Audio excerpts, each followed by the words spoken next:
de diagnóstico. El mundo está literalmente sumergido desde hace algunos años en una nueva revolución industrial. Esa nueva revolución científica y tecnológica despliega en toda su magnitud todo el poder creador de la inteligencia de los seres humanos y se ha venido desarrollando en distintas áreas del conocimiento. Esta nueva revolución industrial compromete muchas facetas del pensamiento y de la penetración, de la investigación de los seres humanos. Hace ya algunos años, en los años 50, hay una profunda revolución en la biología con el descubrimiento del ácido desoxirribonucleico que llevan a cabo esos dos grandes científicos, Watson y Crick, que descubren esa espiral maravillosa del ADN, a través de la cual se han hecho investigaciones profundas y que tiene consecuencias incalculables en la biología y sobre todo en la vida de los seres humanos. Hay descubrimientos extraordinarios en los resultados y las aplicaciones prácticas de los rayos láser, esas ondas luminosas que concentran un haz de fotones de manera prodigiosa, con aplicaciones ahora, magníficas aplicaciones, sobre todo en la medicina y no solo en el campo militar, donde desgraciadamente, o hacia donde desgraciadamente conducen muchas investigaciones humanas. Ha habido descubrimientos maravillosos también en la ingeniería genética, en la biología molecular, en la robótica, en la automatización, pero sin duda alguna uno de los campos que más han revolucionado la vida práctica de las naciones es el campo de la informática, y junto con la informática también el campo de las comunicaciones o las telecomunicaciones. Son áreas enteramente nuevas donde la distancia entre los pueblos pobres y los pueblos ricos crece cada vez más.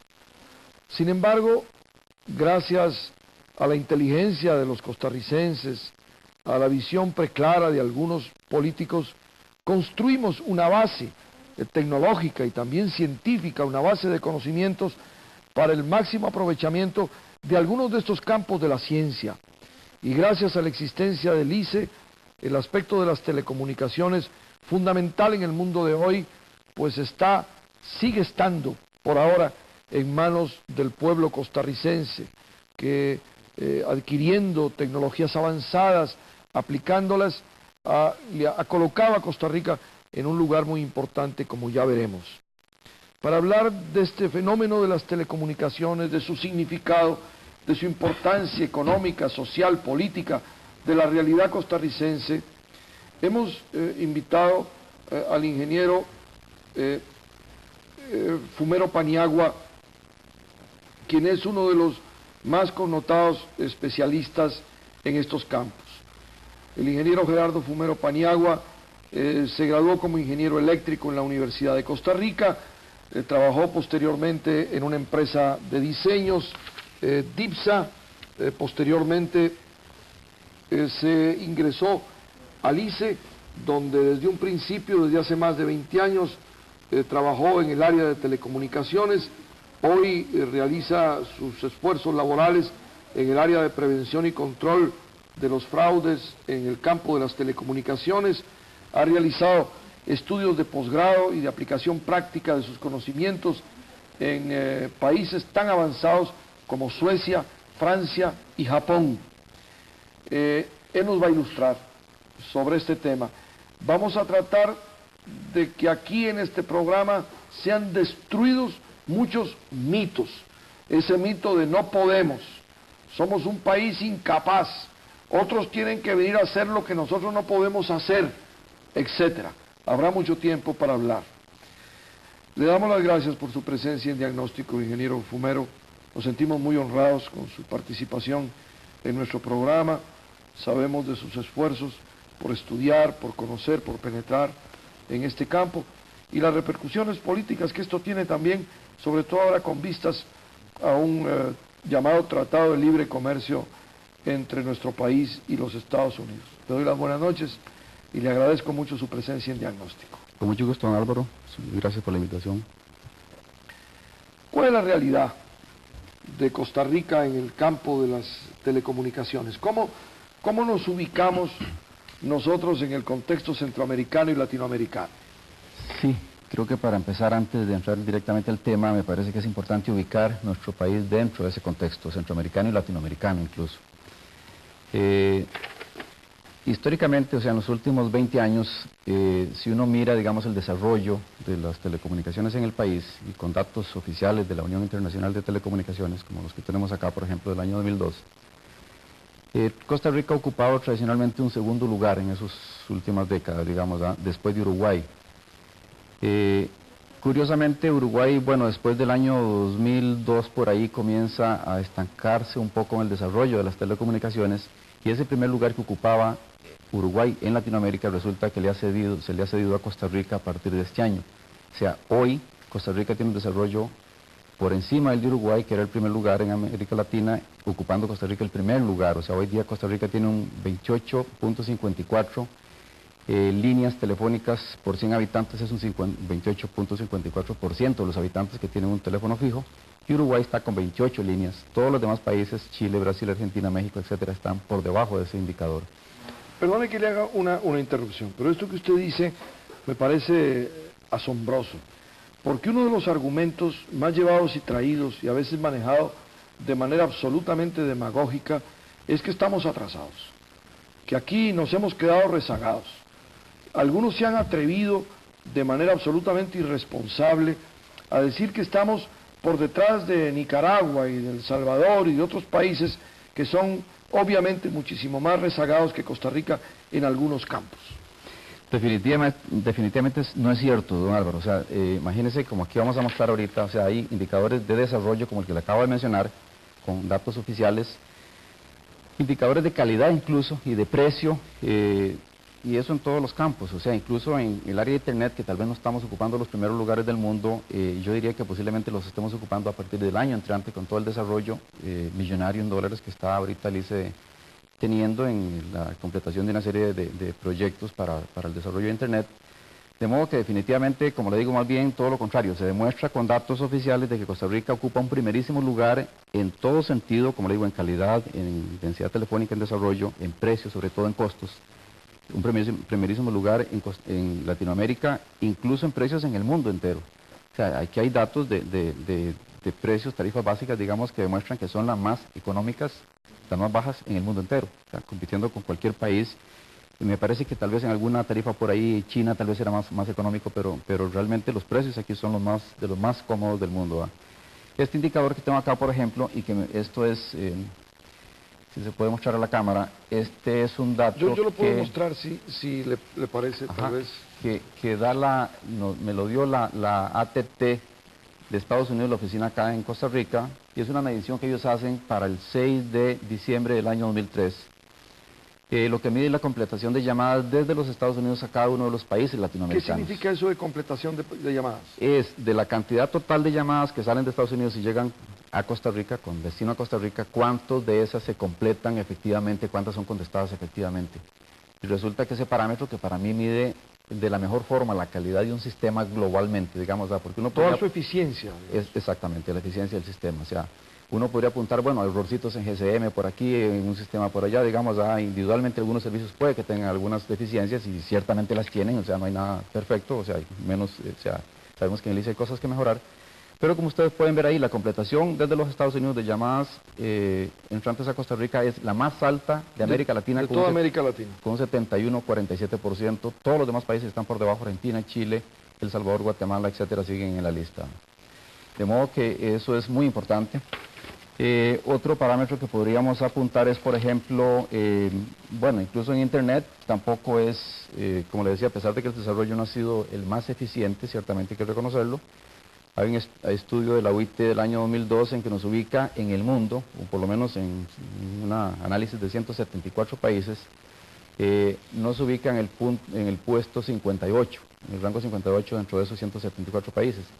Pero yo estoy seguro que con el desarrollo que está actualmente implementándose, con todos los proyectos que están en este momento siendo adjudicados o instalados, Costa Rica posiblemente pase a ocupar uno de los primeros 10 lugares en el mundo en desarrollo de Internet también, de modo que es importante eso.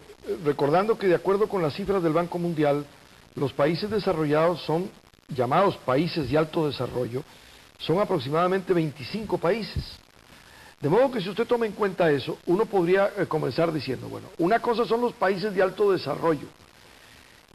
Necesariamente tenemos que estar por debajo del lugar número 25, puesto que un país de alto desarrollo son países industrializados, con altos procesos de investigación científica, con inversiones enormes en todas las áreas de infraestructura, con su potencial económico en términos de exportaciones o importaciones de bienes y servicios, de modo que Costa Rica no puede aspirar, pero no podemos en las actuales condiciones y menos con la tradición poco favorable económica de los últimos gobiernos en Costa Rica a formar parte de los países de alto desarrollo.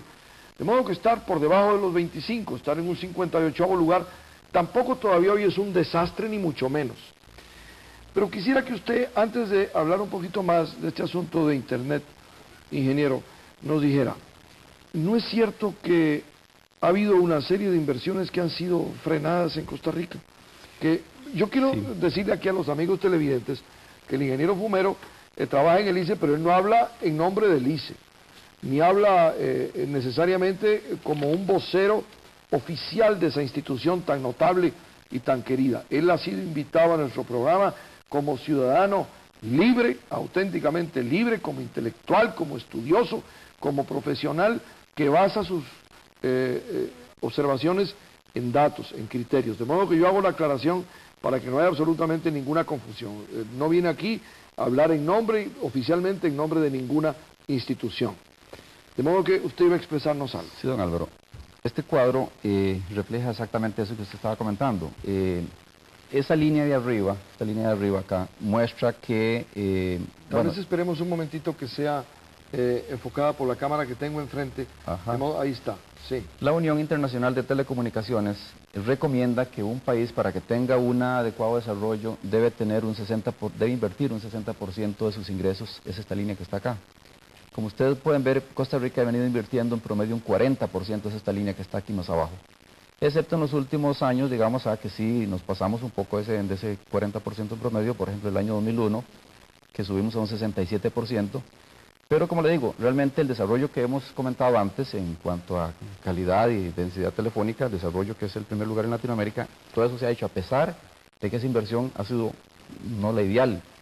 Y hay que sumarle a eso también el hecho de que también, el ICE no da dividendos, no tiene dueño a quien repartir dividendos, pero ciertamente parte de esas utilidades, que todas se supone que son para la inversión, para el crecimiento de la infraestructura, realmente ha sido transferida al gobierno a través de diferentes medios de compra de bonos, de pago de impuestos y demás, al extremo de que, bueno, yo tengo datos de que en los últimos 5 o 6 años el ICE le ha transferido unos 220 mil millones de colones al gobierno, encima de todo esto. Escuchen esa cifra.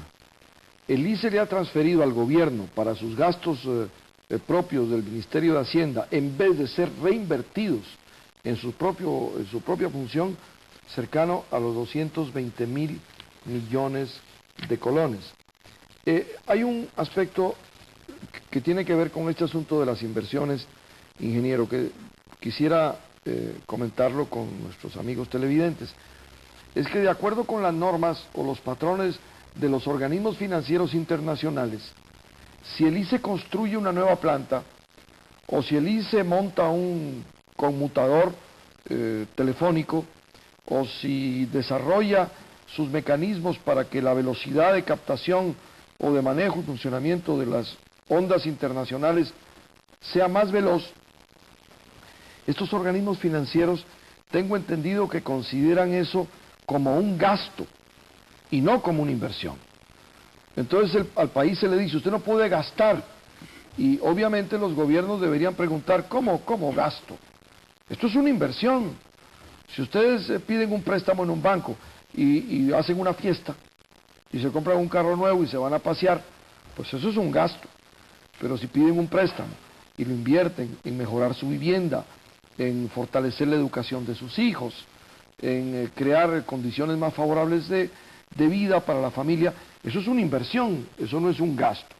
Quería señalarlo para que nuestros amigos televidentes se den cuenta cómo a veces esta presión de los organismos financieros internacionales impide el desarrollo de nuestra institución. Perdone este espacio. Muy importante, don Álvaro, eso es muy importante, la famosa fórmula del Fondo Monetario Internacional. Que para ponerlo tal vez en términos muy sencillos, el asunto es que, bueno, si supongamos que yo gano 100.000 colones hoy día, y resulta que este mes yo tengo un préstamo que me dio el INSS o el banco, qué sé yo, por 10 millones para hacer una casa.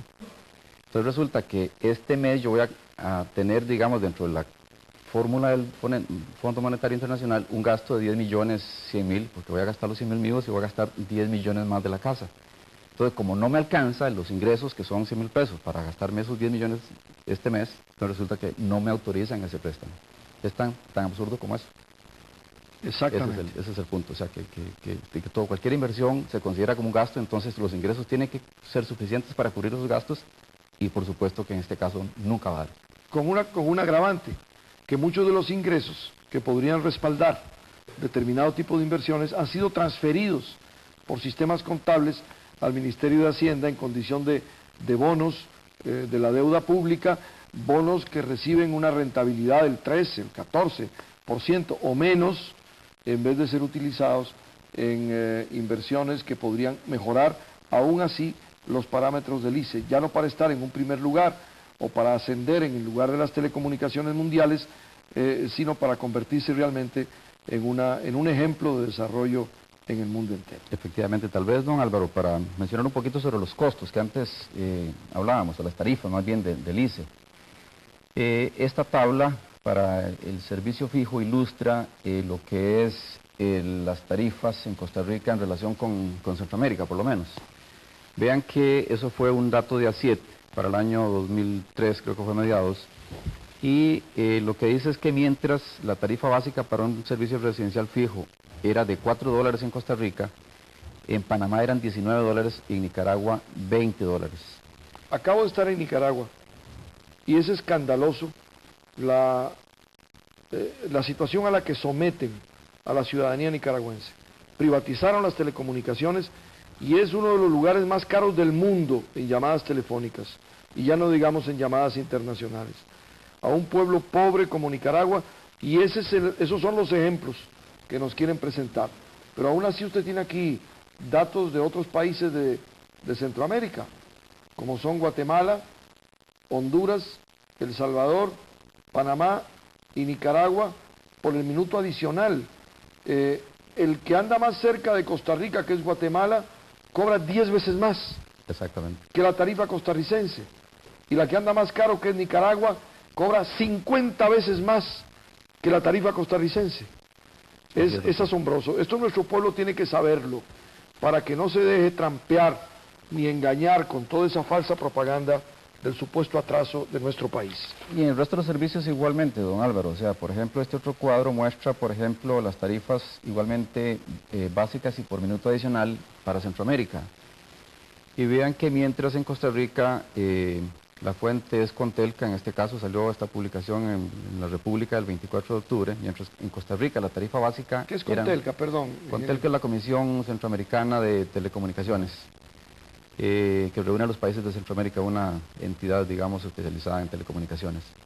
Mientras que en Costa Rica costaba la tarifa básica $7, en Guatemala estaba en 28, en Honduras 15, igual que en El Salvador, en Nicaragua 30 y en Panamá 12, pero igualmente el minuto adicional. Vean ustedes que aquí Costa Rica, mientras costaba 7 centavos de dólar en Costa Rica, en Guatemala cuesta 11, en Honduras 25, 27 en El Salvador, Nicaragua 35 y en Panamá 35 centavos de dólar el minuto adicional en celular. Y si uno compara igualmente con otros países de Latinoamérica, igualmente, o sea, no es únicamente, bueno, no tengo otro cuadro de los otros países, pero igualmente si uno compara con el resto de países de Europa, del resto de los países de Latinoamérica, en fin, o sea, las tarifas son igualmente caras, digamos, como hemos visto aquí estos ejemplos, ¿verdad? Ese cuadro que tiene ahí don Álvaro es importante porque, imagínense, bueno, claro, con estos costos de las tarifas en celular en Costa Rica, ve que interesante que nuestro país ocupa un tercer lugar en el mundo en consumo celular. Ya, me refiero a que Ese dato lo que mide es la cantidad de minutos entrantes y salientes que por usuario, por abonado, por teléfono, consume al mes. O sea que somos de los que más hablamos por celular. Somos de los que más hablamos, y que es que con esos costos que antes mencionábamos, Claro. hasta 50 veces más barato, el minuto adicional, por ejemplo, ¿cómo no? O sea, obviamente eso explica este cuadro. O sea, vea que Estados Unidos es el país que tiene más consumo con 474 minutos, Hong Kong con 350 minutos al mes, y Costa Rica está en tercer lugar con 286 minutos de consumo mensual promedio. Eso lo pueden hacer los costarricenses. Esa habladera, digamos, por el celular, solo la podemos hacer, solo se explica precisamente por esos precios que le otorga el ICE a los propietarios de celular en Costa Rica. Definitivamente, creo que esa es la explicación. O sea, realmente, bueno, y la explicación más de fondo, ¿qué es lo que está detrás de todo esto? ¿Por qué ese alto desarrollo? ¿Por qué esa calidad de los servicios al precio más bajo?